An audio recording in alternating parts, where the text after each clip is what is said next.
Mister Madhusudan Sinha লেগে থাকেন সব সময় গাছের পিছনে, কন্টিনিউয়াস ডে অ্যান্ড নাইট সবসময় তার গাছ আর গাছ, কত কত সব কোথা কোথা থেকে গাছ নিয়ে বসে।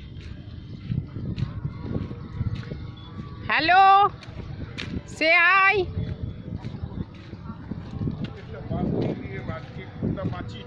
ধরুন 70% বাঁচিয়েছি।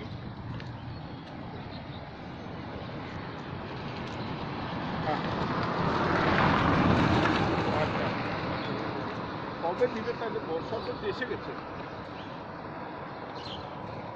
হ্যাঁ, পড়ে গেছে তো। হ্যালো করো, হ্যালো। এখন ফুলফিল, এখন আমি গোড়াগুলো পরিষ্কার করছি। সার, গোবর সার কিছু হতো।